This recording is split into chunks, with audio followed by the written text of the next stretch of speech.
It turns out that recycled scrap cell phones play an important role in Pakistan.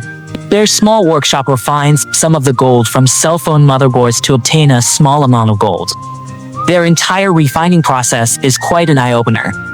Today, let's step into this small workshop and see how they refine gold. This pile of cell phones, 99% of them are old models, mostly Nokia. I believe many people born in the 80s and 90s have used this type of phone.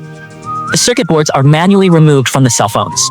There is definitely gold around solder points like these. To cut costs, the craftsman puts the circuit boards in the yard, then completely covers them with cow dung kicks.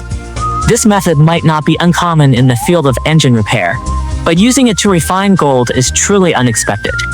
Burning cow dung destroys composite materials, like epoxy resin, in the circuit boards. Of course, other fuels can achieve a very similar effect, but cow dung is undoubtedly the most economical choice. Next, the circuit boards are collected. By this time, they have become very brittle. They are simply put into a grinder along with some lead balls. The machine's agitation breaks the circuit boards into a fine powder. The crushed material looks similar to plant ash. This powder borax or cyanide?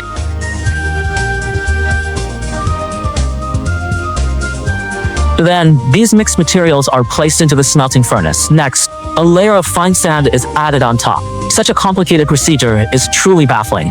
Once everything is ready, the fire can be lit to increase the temperature inside the furnace. The craftsman also placed a pot lid on top of it, with the help of a blower. After a full 49 minutes of smelting, everything inside the pot has turned to liquid. The crucible is now removed, and the magma-like liquid poured into a ground pit.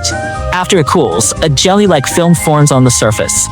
This is gently lifted off, yielding a jet black metal puck. These metal pucks are actually mostly copper, but due to impurities, the craftsman must perform a second smelting.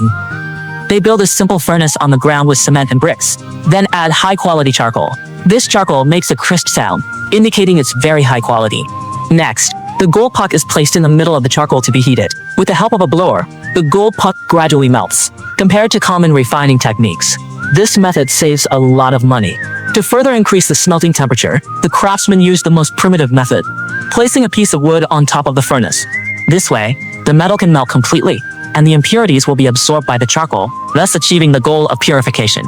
After smelting, water is poured on to quickly cool the metal, and the gold puck is removed. The cement furnace is disposable, turning directly into slag. The gold puck has also shrunk by half, but its surface now shows a metallic color. After scrubbing the surface clean with a wire brush, the metal's color is close to that of red copper. Next comes the crucial step of melting the gold. First, put 4,000 milliliters of water in a bucket.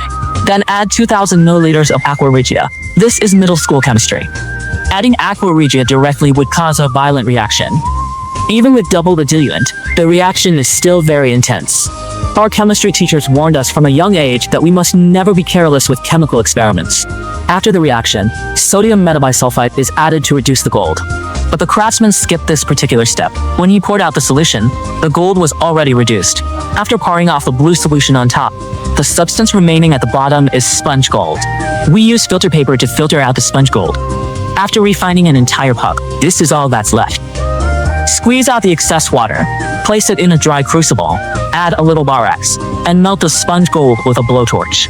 In just a moment, a tiny gold bead appears before our eyes.